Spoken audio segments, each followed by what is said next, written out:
Yo, what's up guys? Kembali lagi di channel gua Sasaki Haise. Untuk pembahasan gua kali ini tentang penyebaran HIV ya. Ya lagi cukup booming beritanya, yaitu IRT dan ibu hamil di daerah Bogor positif HIV ya. Ini cukup buat gua prihatin ya, sebagai orang yang tinggal terutama antara Bogor dan Jakarta itu sangat amat dekat ya guys ya. Oke, mungkin sebelum masuk ke pembahasan, gue mohon untuk kalian yang belum subscribe, tolong untuk klik subscribe dan nyalakan lonceng untuk mendapatkan notifikasi dari pembahasan video yang pastinya seru dan juga informatif untuk kalian semua. Oke, nggak usah banyak basa-basi, kita langsung lanjut aja ke videonya. Ya, di kejadian ini gue cukup miris karena bukan apa-apa, seperti yang tadi gue bilang, antara Bogor dan Jakarta itu deket banget guys. Kalau kita lihat dari berita ini juga, yang IRT dan ibu hamil yang jadi korban, bahkan anak dalam kandungan dari ibu hamil ini juga punya resiko yang cukup besar tertular atau terinfeksi HIV.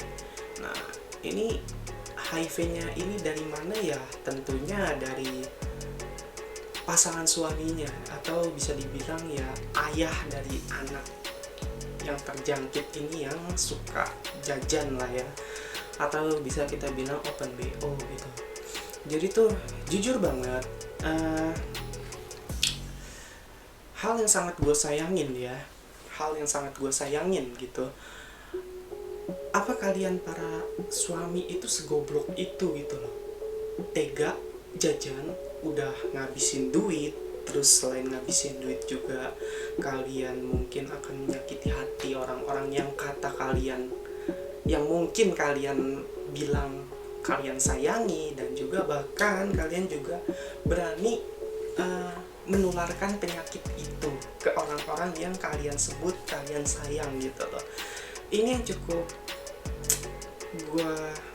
buat gue prihatin ya, tentunya, karena katanya sayang tapi beraninya untuk menyakiti hati dan menularkan penyakit yang dimana penyakitnya ini sama sekali nggak ada obatnya gitu guys. Oke, gue jadi inget sama salah satu postingan juga, postingan live dari Anjas di Thailand. Dia pernah berargumen ya, kalau budaya di Indonesia itu terlalu gimana gitu. Pokoknya yang notabene selalu mengharuskan orang yang udah menginjak usia siap nikah itu menurut adat dan budaya wajib menikah, karena pemikirannya itu pemikiran orang Indonesia itu masih gimana ya, masih sangat amat sempit gitu loh, dimana sering terjadi orang yang sudah menginjak usia cukup untuk menikah itu tapi dia nggak menikah, seringkali tuh muncul stigma negatif. Kan stigma lagi nih jadinya, stigma negatif dari masyarakat. Entah bilang itu kalau nggak nikah aib, entah itu bilang kalau nggak nikah akan terjadi dampak negatif, dosa zina segala macamnya. Karena ya yang tadi gue bilang, pola pikirnya masih sangat amat primitif ya kalau gue bilang ya, buat rata-rata orang Indonesia ya. Karena bukan apa-apa, notabene orang yang melakukan dosa zina pun juga nggak semuanya itu orang-orang yang masih lajang gitu. Bahkan orang yang sudah berstatus berkeluarga pun juga masih bisa, dan ini buktinya kan gitu loh. Dan juga mayoritas ya orang di sini tuh sering banget yang bilang ke teman-teman lajang mereka yang masih lajang, ayo cepetan dong nikah, cepetan nyusul. Yang mana tuh mereka kayak menganggap marriage is easy gitu loh. Ini gila loh, sangat-sangat gila menurut gua, karena bukan apa-apa ya, nikah itu gak gampang bro. Kalau mungkin keuangan lu bagus, belum tentu mental lu untuk menghadapi pernikahan itu juga bagus gitu. Karena ketika lu menikah, lu pasti akan terikat gitu. Tapi ya kembali lagi sih ya ke budaya kita. Bahkan orang yang lajang pun sering banget dibilang homo atau lesbi, yang padahal juga belum tentu mereka itu mengalami itu gitu loh. Yang ujuk-ujuknya itu malah kalau gue bilang kayak lebih mendorong orang ke jurang yang sama. Karena bukan apa-apa ya, rata-rata orang yang sering bicara atau bilang ayo dong nyusul kapan nikah, cepetan nikah, itu rata-rata notabene ya, yang gue tangkep dari banyak pernikahan mereka pun juga sebenarnya nggak adem ayem. Yang mungkin ya benar adanya kalau pernikahan itu pasti ada bumbu-bumbu pertikaian lah ya, beda pendapat lah ya. Cuman kalau pertikaiannya juga nggak sehat kan itu udah bukan bumbu lagi gitu loh. Dan kenapa mereka harus seakan-akan tuh menjerumuskan orang lain ke jurang yang sama, ayo dong cepetan nikah gitu, yang pada akhirnya malah lebih sering ya dari yang bisa dibilang cepet-cepet nikah itu yang jadi korbannya adalah perempuan gitu. Oke, mungkin balik lagi ke pembahasan kita tentang HIV ini ya. Jadi jelas banget ya, nikah itu tuh nggak bakal jadi penentu untuk menutup pintu dosa atau zina, bahkan penyakit menular HIV ini gitu guys. Karena semuanya kembali lagi ke diri masing-masing. Toh yang masih amat sangat gue bingung di sini ya, para suami apa nggak puas sama istrinya atau gimana gitu, gue juga nggak habis pikir lah ya. Sangat nggak masuk anal gitu, analoginya nggak masuk bagi para laki-laki ini. Karena kalaupun mereka nggak puas, mereka tuh sebenarnya bisa membicarakan dengan istrinya. Dan toh juga laki-laki bisa memiliki lebih dari satu istri kan ya, yang gue tahu ya. Jadi pasti ada jalan keluarnya kalau mereka mau berdiskusi gitu loh. Dan atau jangan-jangan tuh, kalau menurut statement gue nih ya, jangan-jangan tuh para laki-laki zaman sekarang tuh ya mau untuk nyoblos tapi nggak mau bertanggung jawab. Jadi istilahnya yang penting 1 jam cerot kelar, kasih duit udah gitu loh. Ya gue sih nggak ini ya, itu hak masing-masing. Cuman kalau kalian mau kayak gitu ya lebih baik ya jangan menikah gitu loh. Karena bukan apa-apa, ketika kalian menikah seperti yang tadi gue bilang, kalian udah terikat gitu guys. Nggak bisa kalian tuh asal jajan seenaknya gitu. Karena bukan apa-apa, dampak jajannya laki-laki, jajannya itu udah ngabisin duit dan juga nyebarin penyakit gitu. Istilah katanya tuh, kalau cewek ngelonte dia dapat duit, mungkin sama-sama dapat penyakit. Tapi kalau laki ngelonte, dia bodoh-bodoh dapat duit, justru kehabisan duit juga dapat penyakitnya gitu loh. Kan goblok istilahnya. Karena bukan apa-apa gitu.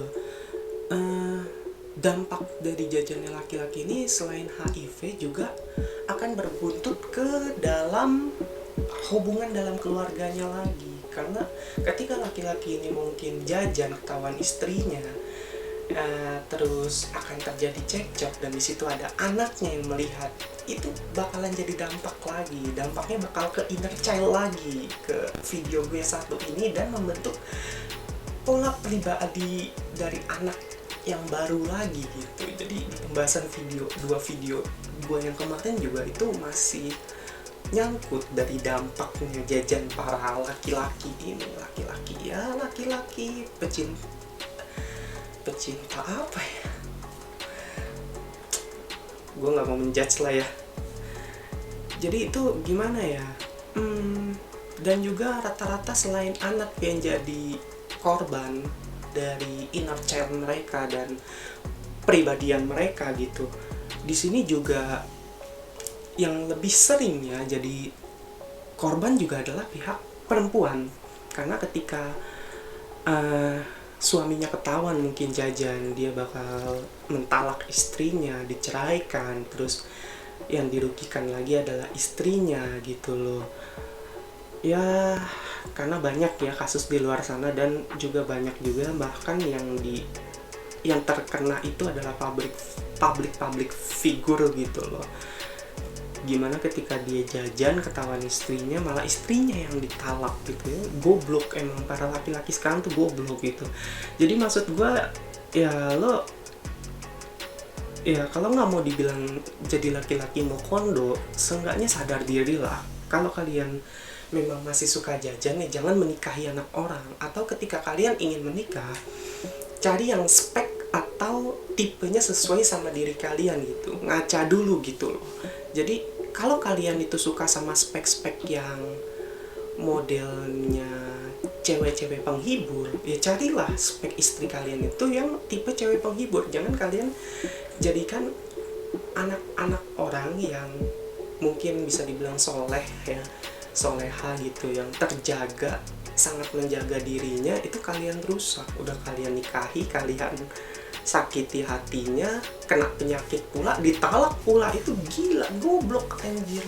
Karena bukan apa-apa ya, memang rata-rata notabene itu dari jajannya pria ya, ininya imbasnya ke perempuan lagi gitu loh.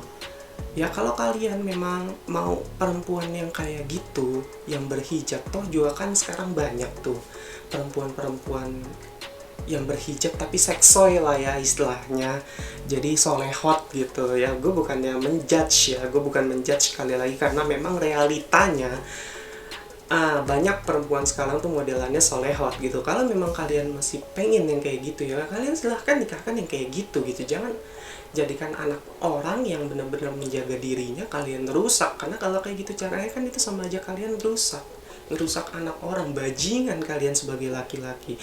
Dan apa ya, gue juga nggak mau munafik sih ya. Kalau kalian masih seneng jajan ya silahkan, cuman kalau gue bilang sekali lagi, janganlah kalian itu merusak anak orang dengan kalian udah menikah terus kalian jajan gitu. Kalau emang kalian masih seneng jajan, lebih baik kalian jajan, dan jajannya juga jangan sok lah ya. Kalau gue bilang jangan sok jantan, karena banyak tuh laki-laki sok jantan nggak pakai pengaman, dan akhirnya itu yang membuat mereka jadi kena penyakit. Dan di sisi lain ya, di sini juga gue mungkin memberi masukan juga para penjajah cinta ini. Gue bukannya mendukung kalian ya, tapi memang kan setiap orang punya cara masing-masing untuk mendapatkan uang gitu loh. Kalau memang kalian kalau memang kalian itu pekerjaannya memang ada di lingkungan itu ya, kalian juga bisa kan pakai pengaman atau kondom lah ya, khusus wanita gitu, khusus perempuan. Karena yang gue tahu juga kan kondom itu juga bukan buat laki-laki aja, tapi perempuan juga ada. Karena ya untuk memutus mata rantai dari penyakit HIV ini ya kembali lagi ke diri kalian masing-masing gitu. Ketika kalian melakukan hubungan seksual yang aman gitu, ya mungkin lingkaran setan penyakit ini bisa terputus lah ya setidaknya. Dan kalaupun sakit, hanya kalian aja yang sakit gitu loh. Oke, mungkin cukup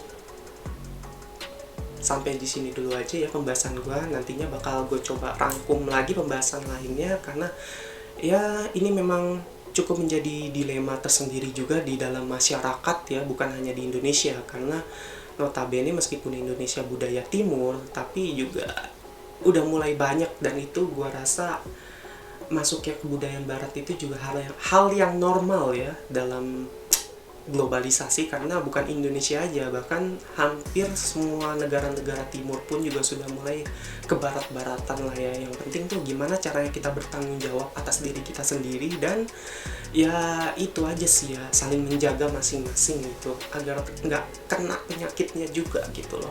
Oke, mungkin sampai sini dulu postingan gue hari ini. Bagi kalian yang belum subscribe, gue mohon untuk klik subscribe dan nyalakan lonceng untuk mendapatkan postingan menarik dan juga yang pastinya informatif dari channel gue. See you di next video.